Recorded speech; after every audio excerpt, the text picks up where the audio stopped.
there. What I was saying is, welcome everyone. I am so glad you're here today. We are going to talk about something that impacts every organization, whether you realize it yet or not.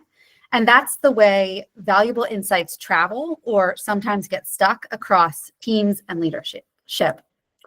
Now, you might be here because you've seen communication challenges in your own teams, or maybe you're wondering how to get more honest insights without feeling overwhelmed by negativity. Or maybe you're here as a favor to me. And if that's the case, thank you so much. Everything we're going to cover today, how to surface blind spots, activate internal intelligence, and remove friction points, isn't just about making communication better. It's about ensuring that your entire organization operates with alignment. So what you say and what you do match up at every level. Because here's the thing, most organizations, in my opinion, they don't struggle due to bad strategy, but due to misalignment between what leadership envisions, what employees execute, and then what their customers experience. This misalignment shows up everywhere, internally in how teams work together, externally in how customers perceive your brand, and operationally in how well your company navigates change. And not incidentally, those are the areas that I specialize in. And so while today we're starting with how you unlock internal intelligence, but it's just one piece of a bigger picture. So as you go through this session, I encourage you to think not just about where information flow is getting stuck, but where your company might have gaps between intention and execution. So to set the stage for the topic we'll cover today, I want to share a quick story about a time when I saw firsthand how the way information moves or doesn't can shape an entire organization. So let me paint you a picture. I'm sitting in the boardroom and I'm starting to sweat a little, not unlike now, feeling nervous because I'm one of the youngest executives in the room and I'm responsible for presenting the internal employee survey results. Now imagine we're all crammed together. This is pre-COVID in a room with one long table, leadership team all around, all eyes on me as I am waiting to present the findings. And I start by saying, employees are expressing concerns about communication breakdowns and lack of transparency in decision-making. And before I can even finish, the CEO at the head of the table leans back in his chair, arms crossed, smirks, and says, "That's news to me. We have an open door policy. Anyone can come talk to us at any time." And then the operations lead on my right, a seasoned veteran with nearly 50 years under his belt, chimes in without even looking up. These things just always come up. People just need to focus on their jobs. And then there's the HR executive to my left, who offers a nervous laugh and says, maybe they just didn't understand the question. And all I can remember thinking was, is anyone actually listening, or are we just going to explain everything away again? And maybe you've been there. You send out a survey hoping to gain real insight into what's happening on the ground. And what do you get? A flood of concerns. Because let's be real, how many of us take time out of our day to say, everything's perfect, carry on? No, we are humans. So we are wired to focus on what's missing, what's frustrating, what needs fixing. And what happens next? Leaders start thinking employees are just complaining. Or maybe you've been on the other side and you're hesitant to raise a concern because nobody likes being the one to point out the problem. In this case, I was frustrated. I felt like we were letting our employees down. And at the same time, I was scared of rocking the boat, undermining powerful people, being seen as the person who only brings bad news. But deep down, I was even more afraid that if we didn't do something, our best people would leave, or maybe what's worse is they'd quietly disengage and stop caring. And that's when I realized something had to change. Leaders weren't getting the full story, and not because they didn't care, but because they weren't hearing the right voices. So we tried something very new.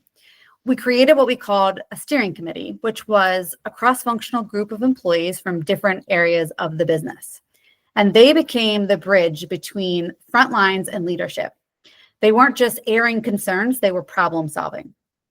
And at first, the CEO was skeptical. But when he started to meet with the committee, something truly amazing happened. he saw firsthand the depth of the ideas coming from the ground level and the commitment that employees had to making the business stronger and the practical solutions that they had already ready to offer.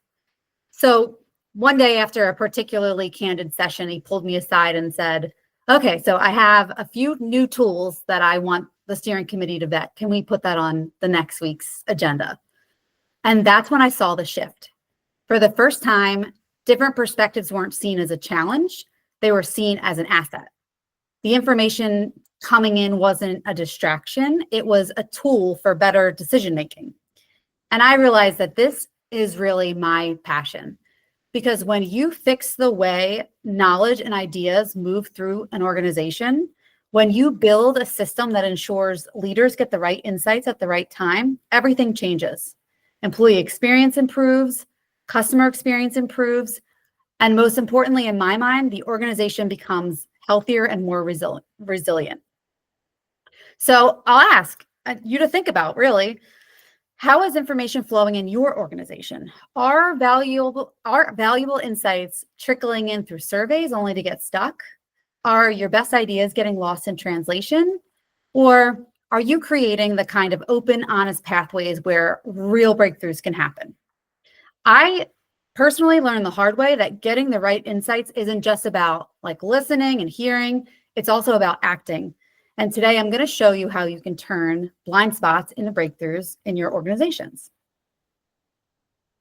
Now, while my story was about one organization, it's actually part of a much bigger trend happening across industries. The challenges we faced, gaps in communication, resistance to change, leadership blind spots, they show up everywhere.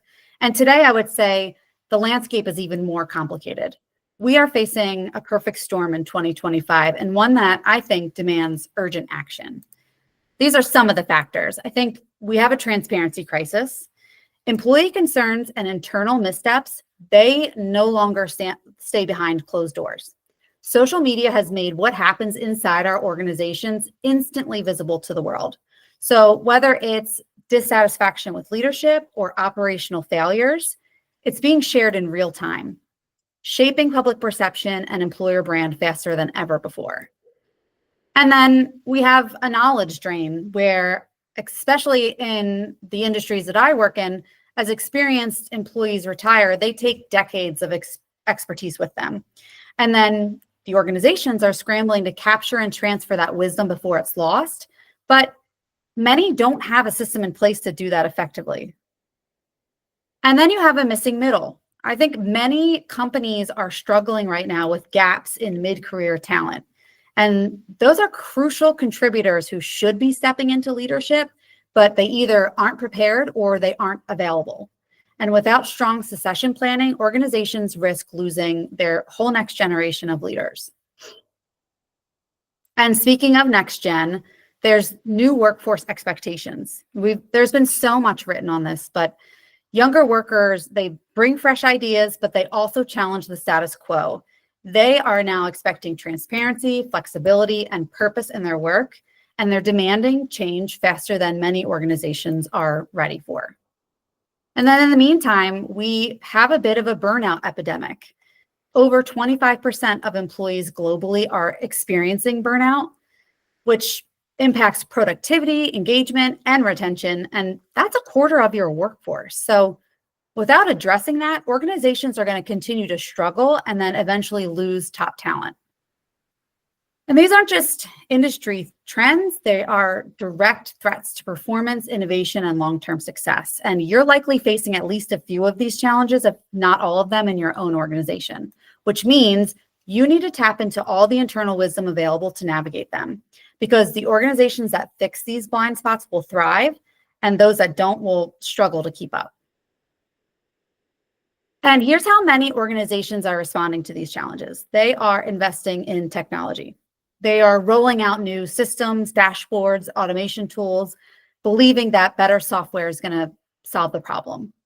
But the reality is technology alone can't fix these blind spots. It's not just about having the right tools. It's about making sure people know how to use them, that they trust them, and that they see value in them. And that's where I see many companies getting stuck. A while back, I worked with an organization that invested millions in a cutting edge CRM system, had all the bells and whistles, automation, analytics, real-time tracking, you name it. Leadership was thrilled. They thought this tool was going to solve their problems overnight. But fast forward a few months, and guess what? The system was barely being used. Employees found workarounds, their old habits crept back in, and leadership was frustrated. They were asking, why are people not using the tools we give them? And you've probably seen this happen too, because without buy-in, without proper training, without change management, that amazing technology is just an expensive piece of software that's going to gather digital dust. And unfortunately, technology, it's not at the point where it can run itself, and it's coming at us faster than ever.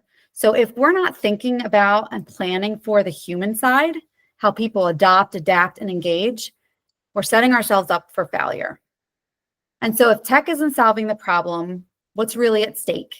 Why should we care about fixing how information moves and how employees engage with leadership? And I'll tell you, it's because the numbers tell a clear story. Organizations that get this right outperform, and those that don't struggle. And we're not just talking about employee morale. So let's take a look at that data. A Gallup study of nearly 24,000 businesses found that companies with low engagement see 31 to 51% more turnover. And we all know how expensive it is to replace great talent. And even the simplest efforts to engage employees can help companies that seek regular input have turnover rates that are almost 15% lower than those that don't. But engagement doesn't just prevent problems, it also drives performance. Gallup's research shows that highly engaged teams deliver 21% greater profitability and 17% higher productivity. And it's not just internal performance. Engaged workplaces see a 10% increase in customer ratings and a 20% increase in sales. And here's the kicker. Companies that foster psychological safety, where employees feel safe to contribute ideas, are 3.5 times more likely to be innovative. We often think of engagement and intelligence as like soft factors, but they have very real business consequences, especially when it comes to transformation and innovation. Because if there's one thing digital transformation has taught us, it's that success isn't just about having the latest tools. It's about how well we integrate them into our people, our processes, and our culture. And this is my all-time favorite example of how this can play out, because this story told in the Harvard Business Review in 2019 is what inspired me to create the steering committee that I mentioned at the very beginning of this workshop. So let's look at these two brands, Gucci and Prada. In 2014, they were in nearly identical situations. Both were struggling with declining sales. Both were slow to adapt to digital trends, and both were at risk of losing relevance. But their responses to change could not have been more different. And the result was over 4 million difference in revenue. So let's break down what they did. Gucci recognized that traditional top-down leadership was creating blind spots. So they created what they called a shadow board, which was a group of younger employees from different departments who met regularly with executives. And this allowed leadership to hear new perspectives, spot emerging trends much more quickly, and respond to shifts in consumer behavior before their competitors did. So by listening to that internal intelligence and embracing digital strategies, they grew their sales by 136%. And then you have Prada, on the other hand, who hesitated. They were slow to adopt digital marketing and slow to clamp on to online influencers, both critical tools for the modern luxury market. And when their leadership finally admitted they had been slow to realize the importance of digital, it was too late. Their revenue dropped by 11.5%, from 4 million to 3.5 million. And this is what happens when organizations either embrace or ignore their internal intelligence. Gucci wisely created a structure for capturing insights, testing ideas, adapting quickly, and it paid off. Prada dismissed change and they fell behind. And The bigger issue that I see is that not all of these business risks are going to show up on a balance sheet right away. Turnover, disengagement, and resistance to change, they are not metrics that we are always aware of on a day-to-day basis. And they don't just hurt morale, they lead to this lost operational intelligence. They lead to missed opportunities, and sometimes they can even lead to things like safety issues. I guess my point is the cost of inaction isn't always obvious, but over time it adds up. And the way an organization listens, learns, and acts determines its future. And with the pace of change right now with AI, it's never been more critical. We're entering an era where the ability to integrate new technologies is going to be a critical survival skill. And just like digital transformation separated winners from losers, just like in this example, AI is going to do the same. So the question is, will your organization be more like Gucci, leveraging its people to stay ahead, or like Prada, realizing too late that the game has changed? And if you're here today, I know you're already thinking critically about these challenges. You might even consider yourself pretty self-aware when it comes to your organization's reality. But the thing is, we're human, and it's natural to take our own experience and apply it to those around us, even when the data says otherwise. That's why I find this stat so interesting. 82% of executives rate their culture favorably, while only 40% of employees agree. And that's a huge gap. And it's not that leadership doesn't care. It's that they're working from a very different vantage point. And when those perspectives don't align, that's where blind spots happen.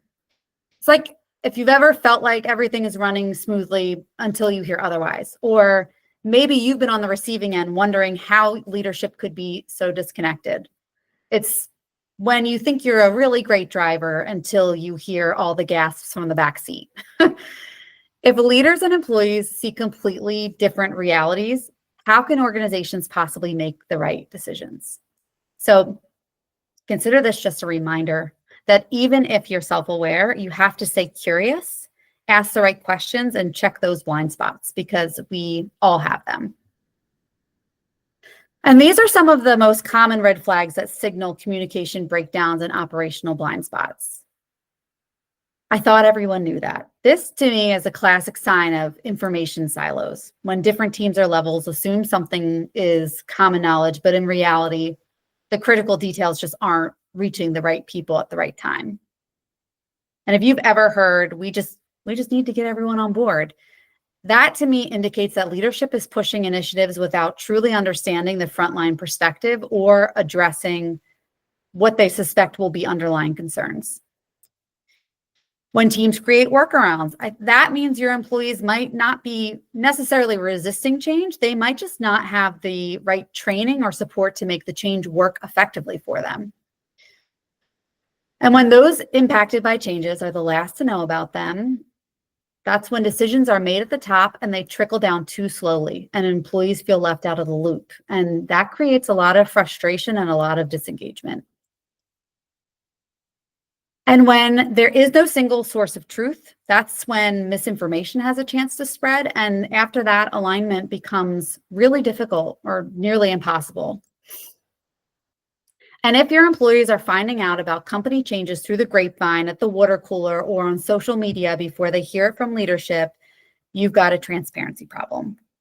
And these red flags, they don't point just to communication gaps. They point to deeper cultural and operational issues that can impact performance, engagement, and retention.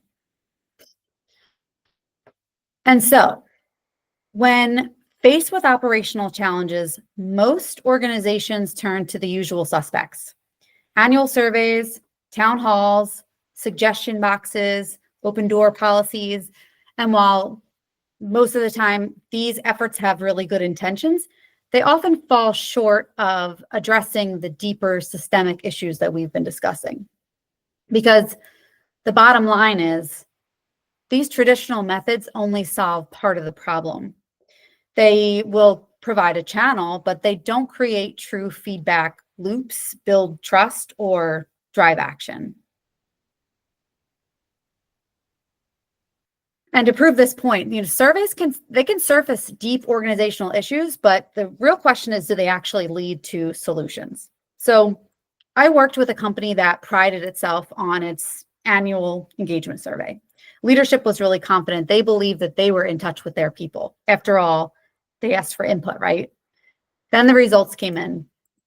73% of the customer service team flagged communication breakdowns as a major pain point. Customers were frustrated, teams felt disconnected, morale was slipping.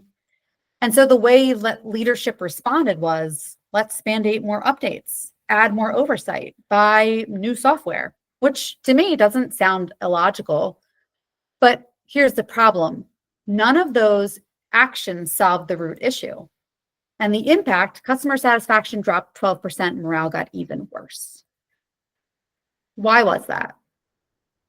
Because leadership assumed that the issue was lack of updates, but the real problem was that employees didn't have the tools or bandwidth to provide them in real time. So instead of fostering collaboration, leadership, they added more oversight, which really only slowed things down and increased frustration. And instead of involving the people closest to the problem, they threw technology at the issue without considering whether the employees would actually use it or whether it was needed. And this is where I see organizations go wrong. They assume more management, more software, or more policies are going to fix the issue, when in reality, what they need is better collaboration, clear insights, and smarter action. And so the lesson I want you to take away is that surveys don't create solutions, your people do. And so if the right voices aren't at the table, organizations will keep solving the wrong problems. And if traditional approaches fall short, let's then talk about what actually works. And this brings us to the core principles that make feedback truly impactful. These principles aren't just theory, they come from experience. My experience, your experience, organizations that have learned what works the hard way. So the first best practice, or really required practice, is that you need to create loops, not just channels. Feedback is only valuable if it goes somewhere. If employees don't see follow through, they will stop participating. I think about it like 4 R's helps me remember this. Receive, review, respond, report back. There is nothing that kills participation faster than feeling like their input goes into a black hole. Second, it must be safe to surface problems early. Issues are cheaper to fix when they're caught early. So we have to be able to reward the messenger, not just the solution. Bad news just doesn't get better with age. We have to match methods to culture. The best system is the one people will actually use. So you should start where there's already energy and openness and build on what's working. And then building trust through action is crucial. Your small wins will matter much more than grand plans that never really get enacted. Transparency, consistency, and follow through are what build credibility. And then you also have to consider multiple channels because different people communicate in different ways. Some need or prefer anonymity, some need or prefer one-on-one conversations. And it's all about creating those channels and balancing those channels so that everybody has something or a place to go when they have something to say. And then most importantly, we have to make it easy. So removing barriers and making feedback part of regular workflows ensures participation without adding extra work. And at the end of the day, the goal isn't to build a perfect system. It is more to create an environment where insights can flow freely and problems can be solved collaboratively at the lowest possible level.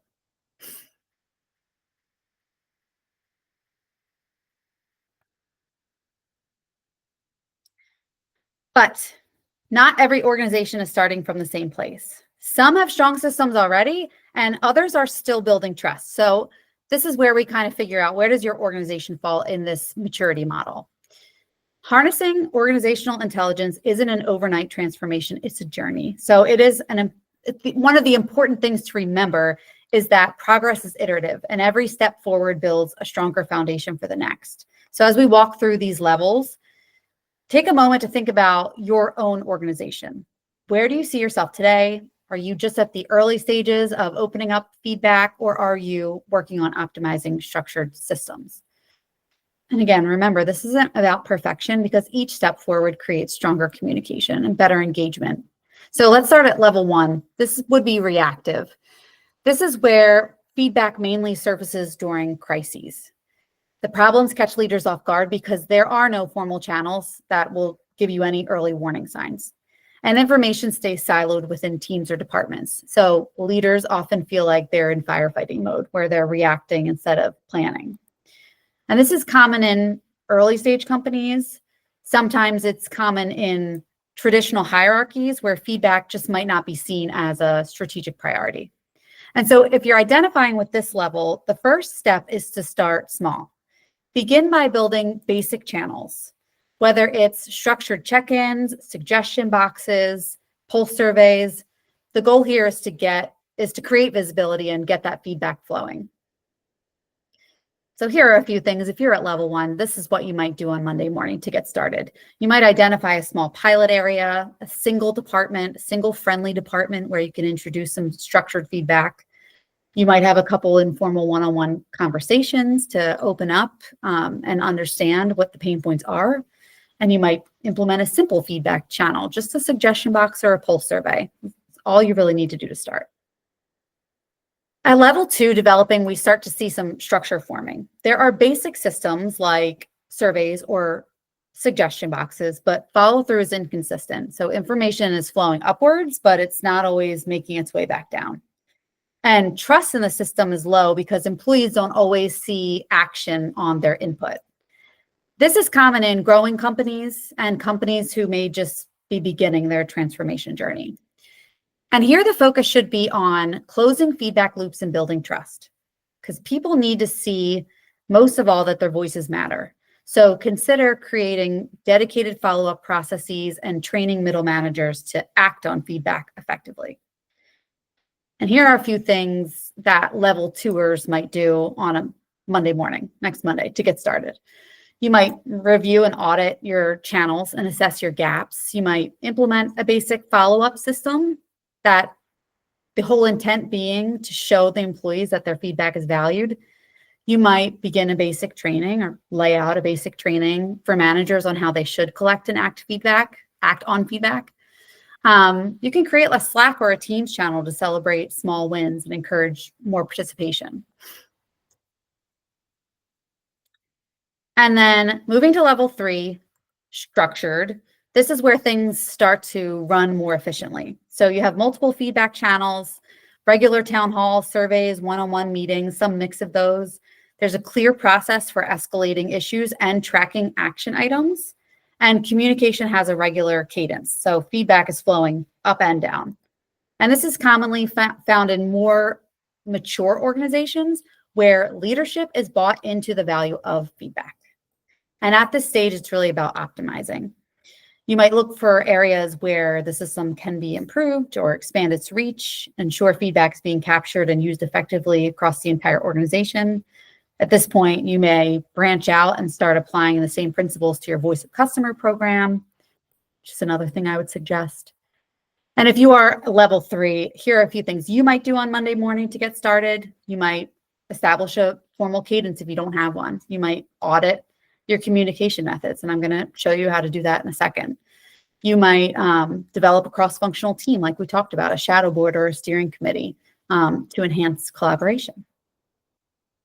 Level 4 is where everybody wants to get to, and this is integrated. So we see feedback embedded into daily operations and decision-making. So psychological safety is high.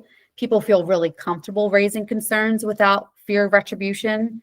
Problems surface early and are addressed proactively. There's clear ownership, accountability, and regular evaluation of the feedback process. So information is flowing freely across all levels of the organization, creating a culture of empowerment and a culture of continuous improvement. And this is common in industry leaders and highly innovative organizations. And next steps for you, you might just want to maintain that momentum, mentor others, share best practices, document what's working, and continue evolving to stay ahead of future challenges. So now that hopefully you have an idea in your head of where your organization is, and now that you understand where organizations typically struggle, let's talk a little bit about how to pinpoint those gaps in your own company. And that's where the flow framework comes in. Flow is a structured way to evaluate how well information moves through your organization so that you can spot breakdowns, remove friction, and ensure great ideas are actually reaching decision makers. And here's how that works. So F is for friction points. Where are insights getting blocked? Do important ideas or concerns get stuck between teams, departments, leadership levels? L is for listening gaps. And this is where we are assessing whether employees are truly being heard. When they raise issues, do they feel safe doing so? Is leadership acting on their input, or is it ignored, or sometimes does it just feel like it's being ignored? O is operational integration. So are insights being acted on? Are you collecting the valuable insights but struggling to turn them into real solutions? And then W, workable solutions. Are you making improvements in a way that builds trust? Are you focused on quick wins that remove roadblocks, or are employees more frustrated by slow-moving initiatives? Now, instead of just thinking about these questions, I want you to actually score your organization. And I've created a quick 10-minute assessment that will help you see exactly where your company stands. And more importantly, it'll help you understand what to do next. So let's hope this works. I'm going to switch screens a bit, but let's take a look at an example so you can see how it works in action. But first, I'd have to pull it up.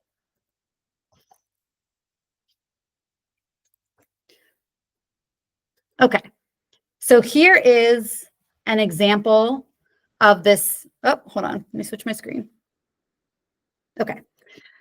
This is an example of the 10-minute pulse check, and I filled this out as if I was a fictional organization. So part one is you're going to take a systems inventory. You're going to check which of these channels you already have in place. Part two, which is optional because we want to keep it to 10 minutes, but it is really important in my mind to fill this in. Like these 3 sentences or 4 sentences each are plenty, but is really important. So put in the context about what your internal challenges, your values or principles that are most important, and your vision, because that really provides the context for where you want your organization to go. And then part 3, which is attached to this idea of the flow framework, you're going to select the option that best describes your organization's current state between friction points, listening gaps, operational integration, and then critical indicators. And then you have the scoring guide. But if you do it my way, you are not even going to need to score this yourself. So just fill it out.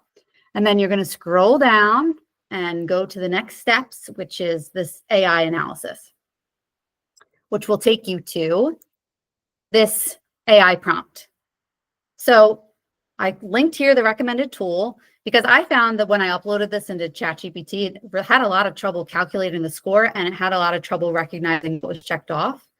And you should be trying out new AI tools all the time. So please take this opportunity to do that. It has a free version. You can sign up for it using your Google account or an active email address. And all you really need is an active phone number to activate. So once you're logged in, once you've filled out your pulse check and you're logged in and you get into Claude, you are going to use this little paperclip icon, and you're going to, first I need to take the prompt itself. So I'm going to copy this prompt. I'm going to go over to my Claude. I'm going to use the paperclip icon and attach my pulse check that I saved as a PDF. You can save it Word, however you want. And I'm going to paste the prompt in. You can choose your style, normal's fine, and then let it fly. And this is going to give you a starting point. So you can take what you've learned in this presentation today and get some ideas about where you might go. And so Claude is going to wonderfully calculate your total score. It's going to tell you what level you are. So level 2, maturity. It's going to give you your friction points according to what you have filled out and your listening gaps. And it is going to, the prompt asks it to give the key strengths, give me the critical gaps, give me the impact on priorities. And most importantly, it will give you a recommendation. So here are 3 things that you can do based on what you've put into this quick pulse check to improve your culture of feedback. And here is an idea for a quick win. And you can chat back and forth with Claude as much as you want to kind of ask it questions or hone this answer or tell it more about your organization so that you can have something to work with. That's not just theory, that is actually putting all of this into practice. And so your next steps then are to fill out that maturity matrix and use the provided prompts. All of this is going to be an email that I send you afterwards. But I would be a really bad consultant if I didn't put words of caution out there on this, because before you rush to open up new feedback channels, you do need to ask yourself, is your organization ready to handle what comes next? Because if you're not prepared to take action, you risk making things worse. Because let's be honest, if we're not prepared to handle what surfaces, you could overwhelm your teams, lose trust, and create even more frustration. So before opening the floodgates, consider these questions. Do you have a trust level? Are your managers equipped? Can your organization handle what comes up? Is your leadership truly ready for unfiltered feedback? Is there a commitment to act on what's learned? And if there's not, stop. Do you have clear paths from insight to action? So no organization gets this perfect overnight, but progress is iterative. So start small, build trust, refine as you go, because as I've said repeatedly, the goal is not about perfection. It's about creating a culture where there is this ventilation system that helps insights flow, it helps decisions improve, and it helps employees feel heard. And I know this can feel overwhelming because there's a lot to consider when it comes to feedback systems and operational intelligence, but you don't have to figure it all out on your own, which is why I created a breakthrough blueprint offering. And this is where we take a deep dive into like your worksheet, your current processes, identify gaps, create a customized roadmap for your organization. And if that sounds like something you'd be interested in, I am offering a discounted rate for anyone who attended today. And because I personally would not buy anything before I see the actual product, I want to give you a quick glimpse into what this looks like. Okay, so this is just I'm just going to give you a quick bird's eye view of what a blueprint might look like. This is an executive summary of what I've heard, the challenge, the values, the vision, your current state, your bottlenecks, strengths, growth areas, how you performed on the flow. There's an intelligence flow map. So we kind of take your organizational structure and map out where is information flowing so that we understand where are the informal networks we can build on, where are the natural team connections that we can kind of hack, where are the opportunities to create different communication paths. And then there's an implementation roadmap. So I'll give you a couple phases of what I think you should do to get to the next kind of maturity level. And then a priority matrix. So what should you do first? What are some quick wins you have? What's the foundation? And then a step-by-step plan. So kind of dummy proofing everything that you should do from that point forward. And to kind of even more dummy proof it, I try to provide you as many resources as I think you need. So this is like custom to the person I'm working with, but it'll likely have a quick start checklist, key messages, communication plan, even like sometimes Google collection forms, channel welcome messages, whatever I really think that you need in order to hit the ground running is what I'll put into this, if that makes sense. Okay, and then if you'll just bear with me one more minute, if you act now, and it's not an infomercial, but if you do sign up for the blueprint, I am throwing in this research-backed leadership alignment tool. It's something that I'm personally evaluating, and I need real teams to try it out on. So if you're up for it, I'm going to throw this in for free. And this is specifically for the leadership team. It's honestly pretty cool. It's a quick, non-invasive 2-minute online assessment. So there's no like long surveys or 360-degree existential crises. But what it does is it generates a custom team alignment report that visually maps out where your leadership team agrees and where you might unknowingly be driving each other crazy. And we'll review those results together, and I'll walk you through the key insights on where your team is fully aligned, where you're missing opportunities, and give you some ideas on what you might do with that information.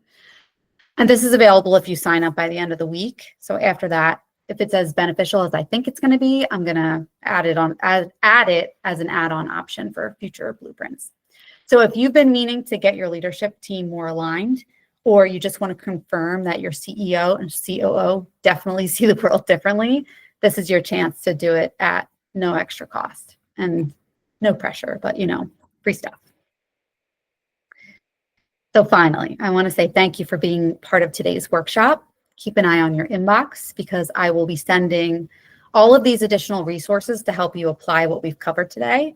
And I really am on the end of those emails. So if you feel like replying back and telling me what you liked about the session, what you want to cover next, I would love to hear it. And while today we covered a little cross-section of how to surface up insights within your organization, I also do similar work for voice of customer initiatives, helping organizations get aligned in all different areas of their business, as well as change leadership and strategic transformation. Because hopefully, as you have all seen today, it's really, all of it is interrelated and all of it is really important to the health of a business. And with that, I hope you all have a wonderful rest of your day. Thank you so much for being here. Thank you for bearing with me in my 4 minutes of audio issues. And I appreciate it so much. So thank you.